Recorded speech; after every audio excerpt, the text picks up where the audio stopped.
안녕하세요. 금강당 한자 김기동입니다. 오늘은 2023년 5월 5일 어린이날입니다. 오늘 날씨는 밖에 비가 옵니다.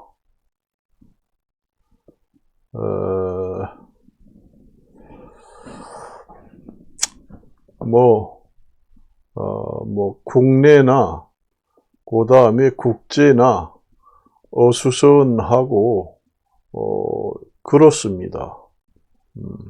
그래서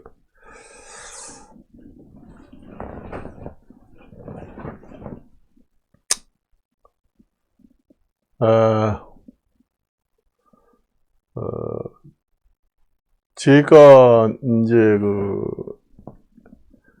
원래 제가 한자 한문을 전문적으로 하는 한학자입니다. 원래 부동산 이런 걸 이제 제가 또 많이 유튜브를 촬영을 합니다. 그런데 우리나라 한국 같은 경우에는 집값이 많이 떨어졌는데 지금은 집값이 또 많이 올라간다고 합니다. 그러니까 서울 같은 경우에는 강남 아주 위치가 좋은 지역에는 서울 강남 같은 경우에 집값이 많이 올라갔다고 합니다. 지금에는 물가 상승이 계속 이어진다, 그렇게 보시면 됩니다. 미국이나 유럽에도 금리 인상을 계속하는 기조로 가고 있습니다. 그러한 상황에서는 화폐의 가치가 점점 떨어지게 됩니다. 직접 화폐든 간접 화폐든 가치가 점점 떨어져요. 그러니까 채권이라든가 예금 증서, 종이돈 이런 거는 사실상 해지 기능이 없습니다. 그래서 이제 은행에다가 돈을 예금할 게 아니라 은행에 예금된 돈을 꺼내서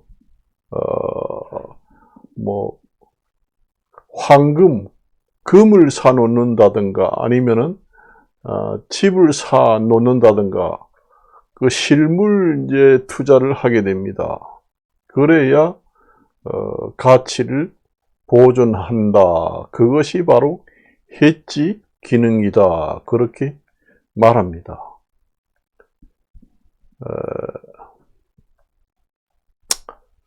원래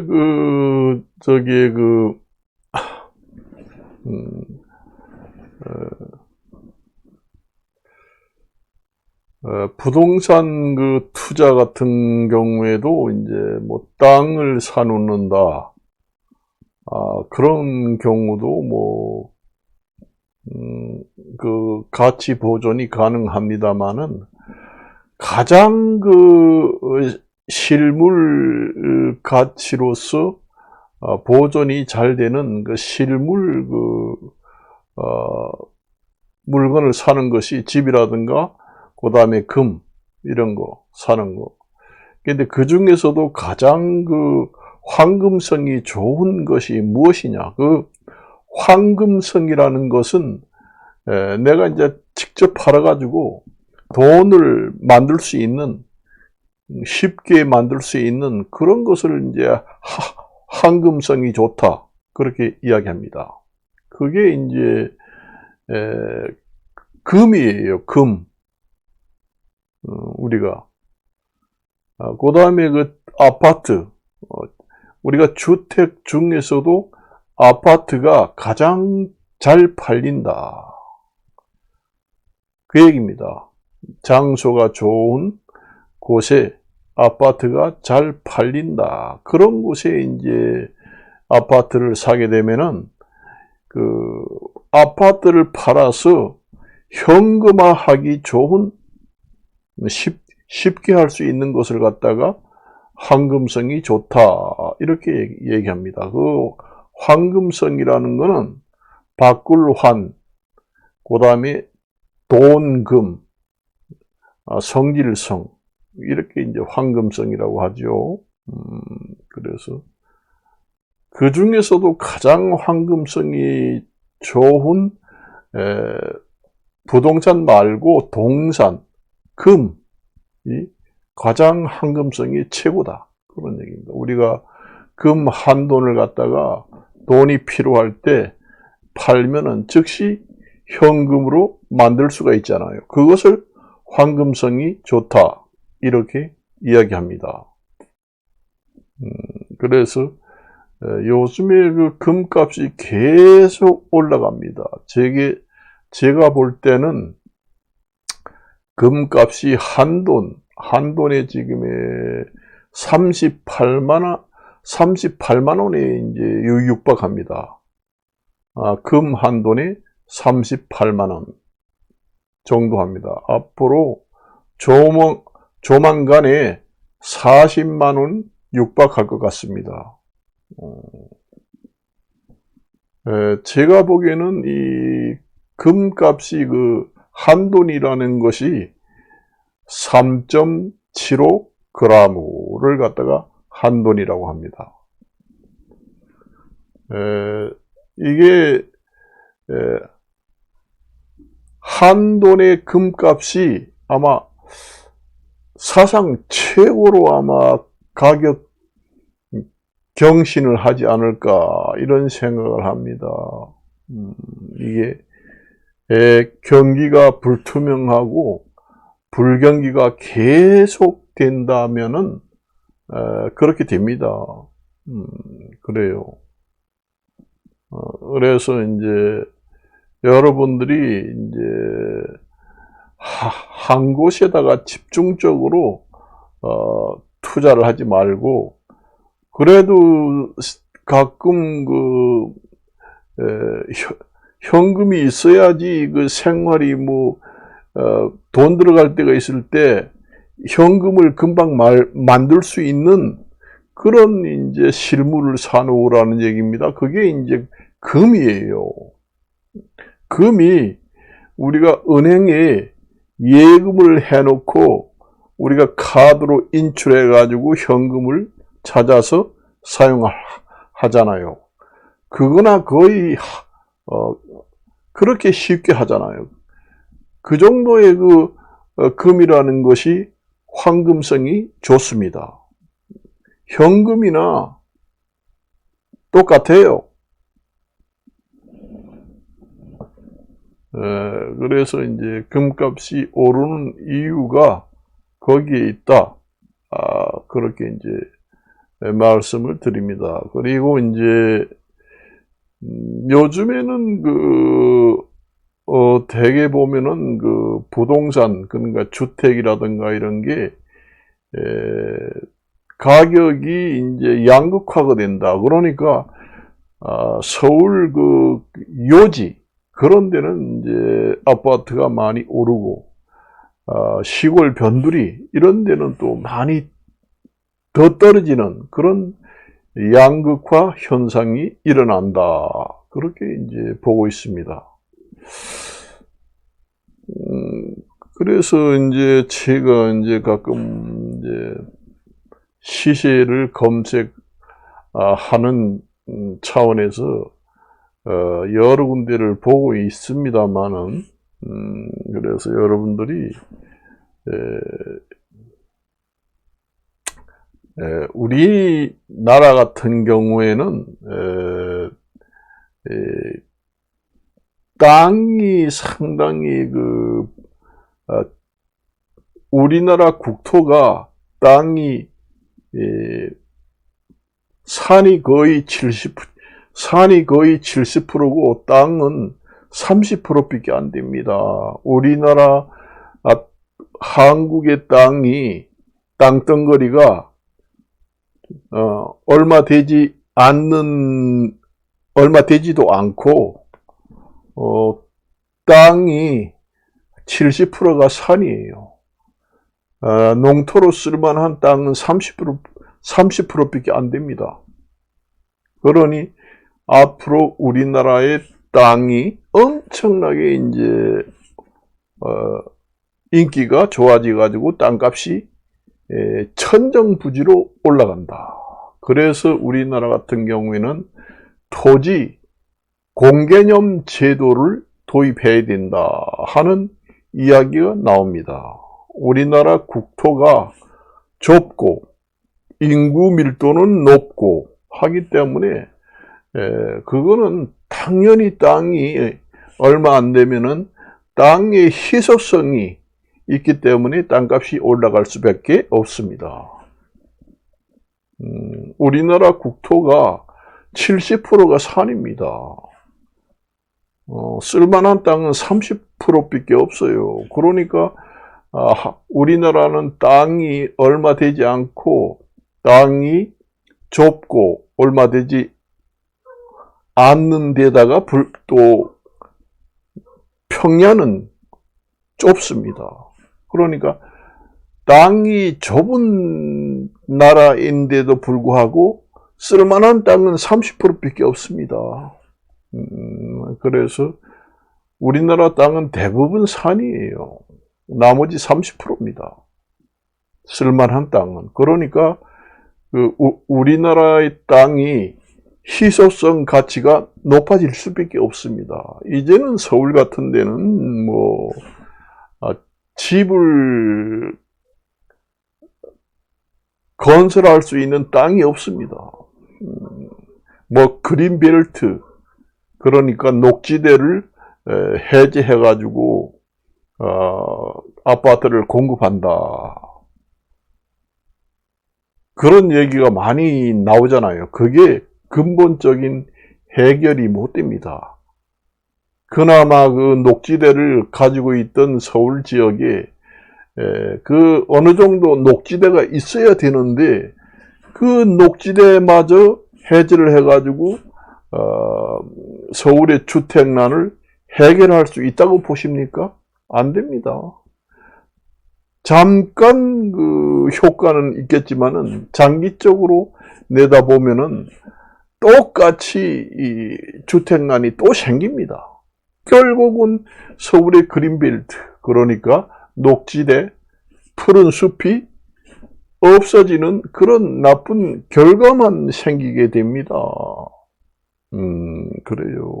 그래서 서울의 그나마 그린벨트 개발 제한 구역, 그 녹지대를 그대로 보존하는 것이 주택 환경을 좋게 만들고 주택 가격을 유지할 수 있는 여러 가지 좋은 점이 해제하는 것보다 더 많다. 그렇게 저는 보고 있습니다. 그래서 제가 가끔 꽤 오래전에도 이제 서울 주택난이 심각하니까 그린벨트 지역을 해제를 하겠다 이렇게 얘기를 하는데 제 개인적인 생각으로는 절대 하지 말아야 합니다. 이 사람이 살아가는 주택 구조에서 여건에 부합할 수 있는 것이 바로 어느 정도 녹지대가 있어야 합니다. 전혀 없으면은 생활 공간이 삭막하고 사람 건강에도 좋지 않습니다. 그걸 아셔야 돼요.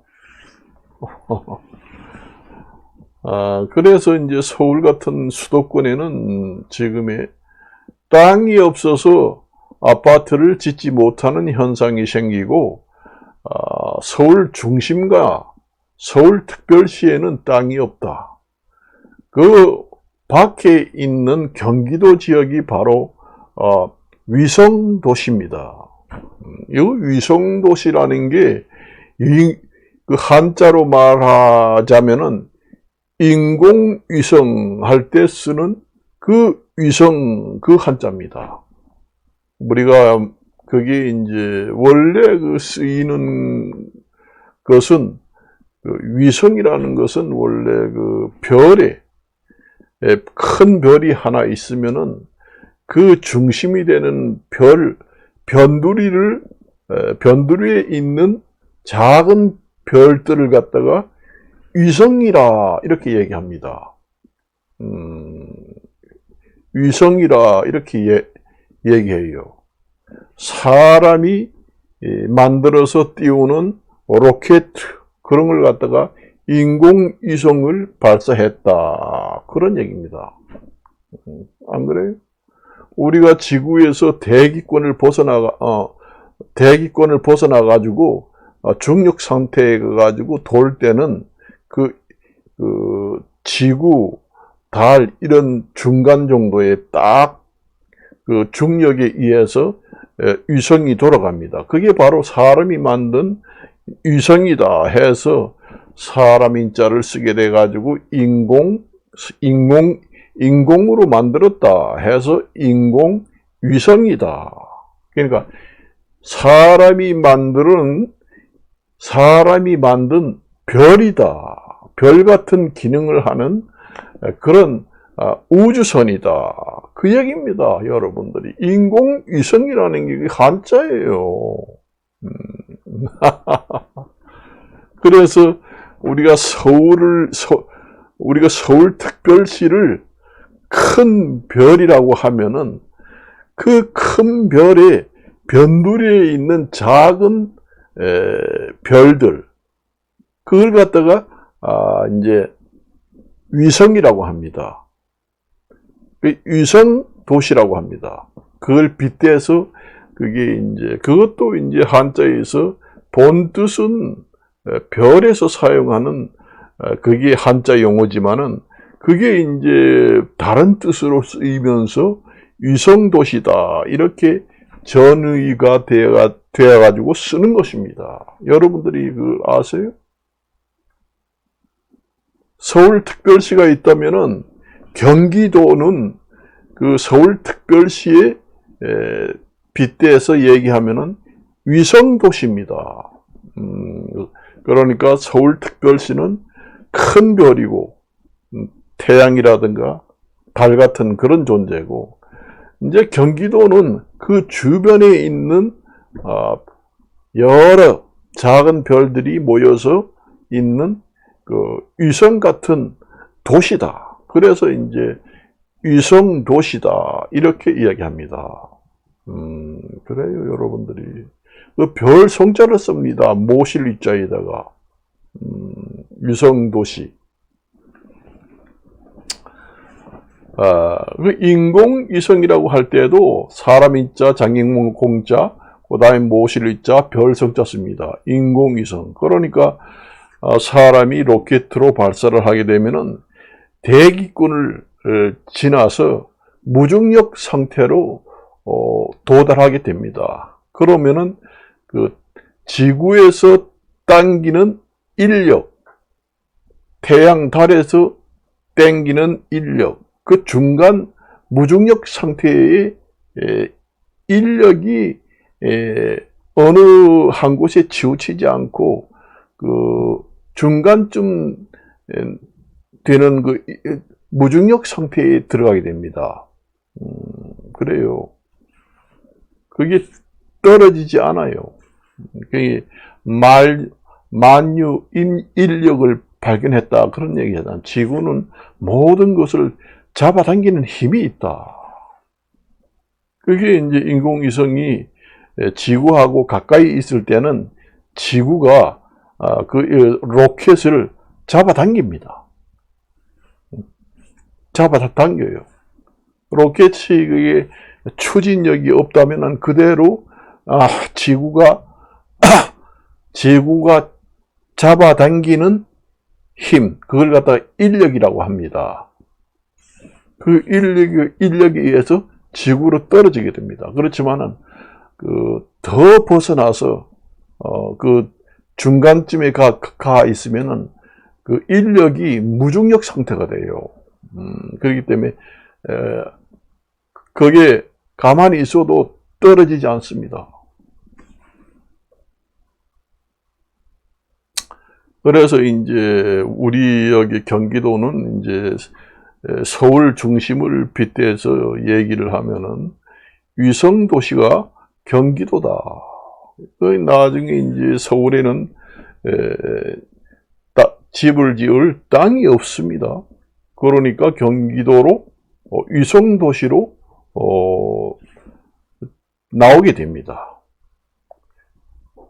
그걸 갖다가 우리가 수도권이라고 그럽니다.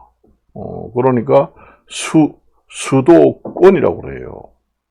그러니까 서울 플러스 경기도 이걸 합쳐가지고 수도권이다. 그러니까 그 얘기입니다. 중심도시 플러스 위성도시 해서 이제 수도권 그렇게 얘기를 합니다. 그래서 경기도는 이제 집 지을 그 땅이 좀 있단 말이에요. 그래서 이제 경기도에 나와가지고 땅을 확보해가지고 이제 아파트를 짓기 시작합니다. 인구가 점점 많아지면은 경기도도 나중에 땅이 부족해가지고 집을 짓지 못하는 현상까지 발생하게 됩니다. 그렇게 되면은 이제 각 지방으로 이제 또 번지게 되겠지요. 그래서 우리나라 같은 경우에는 땅이 상당히 부족하다. 앞으로 우리나라 같은 경우에는 땅의 희소성은 엄청나게 올라가서 땅값이 폭등하게 된다. 그래서 우리나라 같은 경우에는 토지 공개념을 도입을 해야 된다. 그러니까 개인이 가지고 있는 땅은 공개념의 그 범주에 들어간다. 그런 얘기입니다. 모두 개인이 뭐 사가주시면은 개인이 뭐 팔지도 못하고 그렇게잖아요. 그리고 우리나라 토지 같은 경우에는 토지 공개념 제도를 법제화해서 명문화시키면은 국가에서 필요할 때마다 그 토지를 쉽게 이용할 수가 있습니다. 그리고 세금도 또 많이 물어야 되고 그 얘기입니다. 토지는 한 사람이 가지고 모든 권리를 부여할 수 없다. 우리나라 같은 경우에는 그 공개념 제도를 하는 이유가 토지가 부족하기 때문에 우리나라 같은 경우에는 토지 공개념 제도를 해야 하는 타당성이 있습니다. 그래서 토지는 한 사람이 많이 가질 수가 없고 토지 소유 상한제 이런 것도 이제 토지 공개념 제도에 들어갑니다. 토지는 한 사람이 아무리 돈이 많아도 많이 가질 수 없고 그렇게 되어 있습니다. 그리고 이제 국가에서 개인이 토지를 가지고 있다고 하더라도 국가에서 업무상 그다음에 정책상 개인 토지를 쉽게 이용할 수 있는 제도를 명문화해 가지고 토지는 오직 국가의 땅이다. 이런 개념입니다. 결국. 그래서 우리나라 같은 경우에는 이제 그런 얘기가 많이 나왔죠. 그래서 제가 오늘은 그런 얘기를 하는 겁니다. 제가 그래서 이제 그 서해안이라든가 우리나라 같은 경우에는 삼면이 바다로 되어 있기 때문에 서해안, 그 다음에 남해안, 그 다음에 동해안, 저 북쪽은 뭐 그쪽도 만일에 바다라면 북해안이 되겠지요. 그렇지만 우리는 서해안, 그 다음에 남해안, 동해안, 그쪽에 이제 해안선을 따라서 거기에 있는 땅들도 희소성이 앞으로 점점 더 높아진다.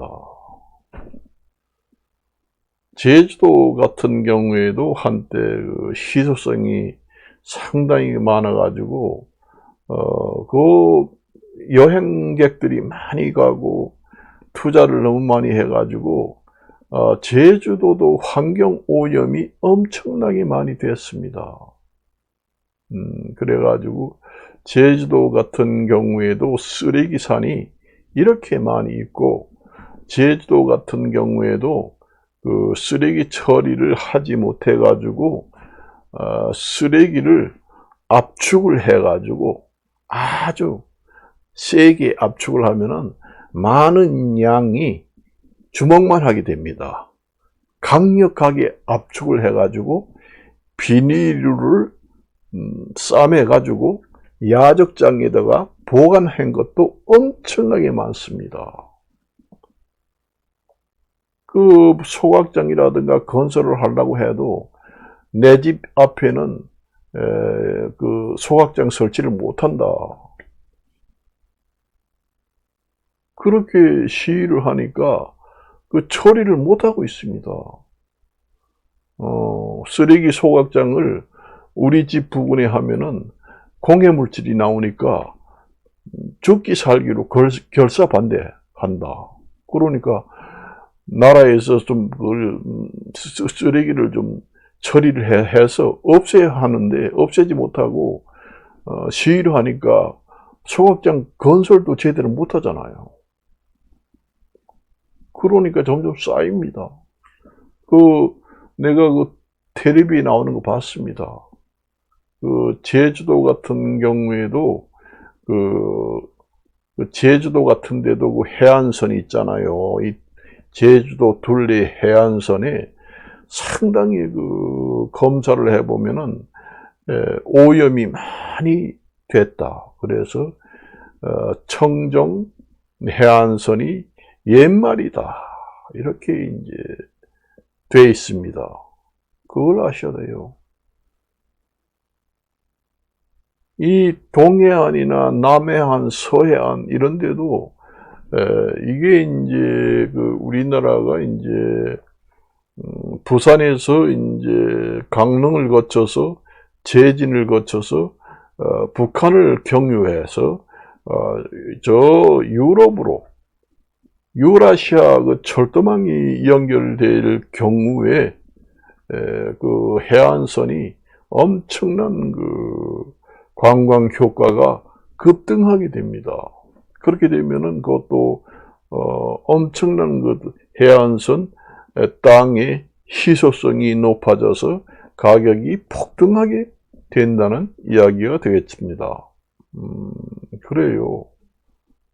그래서 제가 부동산에 대해서 이제 해안선도 우리가 그 해세권, 우리가 뭐 숲이 많으면은 숲세권, 그 다음에 기차역이 있으면은 역세권, 그 다음에 학교가 있으면은 학세권, 그 다음에 바다가 보이면은 해세권, 바다 해자를 씁니다. 해세권이라고 합니다. 그 해안선에 걸쳐 있는 땅들은 전부 다 그 해세권이 됩니다. 그러니까 바다가 보이는 그런 또 프리미엄이 붙게 됩니다.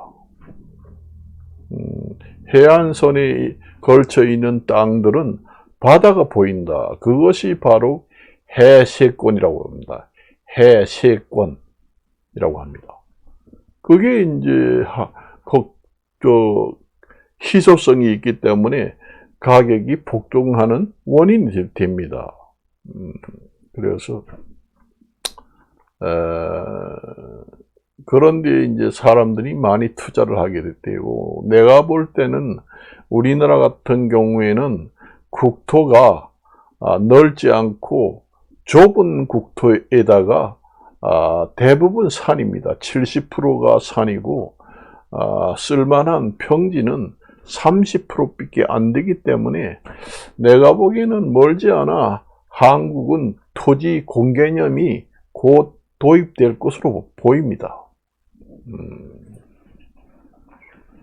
그러니까 완전 사유 재산으로 인정하는 부분도 있지만은 완전 100% 사유 재산으로 볼 수 없는 형태가 됩니다.